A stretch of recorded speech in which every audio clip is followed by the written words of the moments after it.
Hello guys, നമ്മുടെ പുതിയൊരു വ്ളോഗിലോട്ട് എല്ലാവർക്കും സ്വാഗതം. ഇന്ന് നമ്മളൊരു അടിപൊളി വെജിറ്റബിൾ എഗ് ഓംലേറ്റിൻ്റെ റെസിപ്പി ആയിട്ട് വന്നേക്കാം. നമുക്ക് എങ്ങനെ ഉണ്ടാക്കണം നോക്കാം. അതിനായിട്ടൊരു ചെറിയ കഷ്ണം ക്യാരറ്റ്, കാബേജ്, പിന്നെ അതുപോലെ തന്നെ സവോള, പിന്നെ ബീട്രൂട്ടിൻ്റെ ഉപ്പേരി ഉണ്ടായിരുന്നു കേട്ടോ. അപ്പോൾ അതുകൊണ്ട് അതാണ് എടുത്തേക്കുന്നത്. പിന്നെ ഒരു മുട്ട കേട്ടോ. ഇനി ഇതെല്ലാം ഞാൻ ക്രഷറിലോട്ട് ഇട്ട് കൊടുത്തിട്ടുണ്ട്. മുട്ട ഇട്ടിട്ടില്ല കേട്ടോ. ഇത് നല്ലപോലെ ക്രഷ് ചെയ്തെടുത്തതിന് ശേഷം നമ്മളൊരു മുട്ട ഉടച്ചൊഴിക്കുന്നുണ്ട്. ഇനി അതും ഇട്ടിട്ട് പിന്നെ ഒരു ലേശം ഉപ്പും കൂടി ഇട്ട് കൊടുക്കുന്നുണ്ട്. ബീട്രൂട്ട് ഉപ്പേരിയിൽ കുറച്ച് ഉപ്പിട്ടുണ്ടായിരുന്നു. ഇനി ഇത് നല്ലതുപോലെ ക്രഷ് ചെയ്തെടുക്കണം. അപ്പം നമ്മളിത് നല്ലതുപോലെ ക്രഷ് ചെയ്തെടുത്തിട്ടുണ്ട് കേട്ടോ. ഇനി നമുക്ക് ഇതിലേക്ക് വേണമെങ്കിൽ മുളക് പൊടി അങ്ങനത്തെ ഇട്ട് കൊടുക്കാം. ഞാൻ വേറെ ഒന്നും ഇട്ട് കൊടുക്കുന്നില്ല.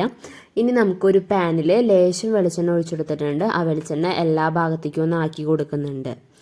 ഇനി നമുക്ക് നമ്മൾ ക്രഷ് ചെയ്ത് വെച്ചേക്കുന്ന ആ വെജിറ്റബിളും മുട്ടയും എല്ലാം കൂടിയിട്ട് നമുക്ക് ഈ പാനിലോട്ട് ഇട്ട് കൊടുക്കാം.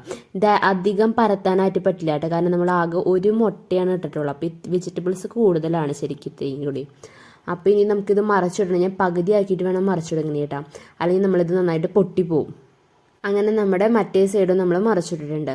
അപ്പോൾ വളരെ പെട്ടെന്ന് തന്നെ ഉണ്ടാക്കാൻ പറ്റിയ ഒരു അടിപൊളി വെജിറ്റബിൾ ഓംലേറ്റിൻ്റെ റെസിപ്പിയാണ്. ഡിന്നറൊക്കെ ആയിട്ടും അതുപോലെ തന്നെ വെയിറ്റ് ലോസ് ഒക്കെ ചെയ്യുന്നവർക്ക് പറ്റിയൊരു അടിപൊളി റെസിപ്പിയാണ്. അപ്പോൾ ഗായ്സ്, നമ്മുടെ ഇന്നത്തെ വീഡിയോ ഇത്രയുള്ള വീഡിയോ ഇഷ്ടപ്പെട്ടാൽ ലൈക്ക് ചെയ്യുക, ഷെയർ ചെയ്യുക, സബ്സ്ക്രൈബ് ചെയ്യുക. അടുത്ത വീഡിയോക്ക് എല്ലാവർക്കും ബൈ ബൈ.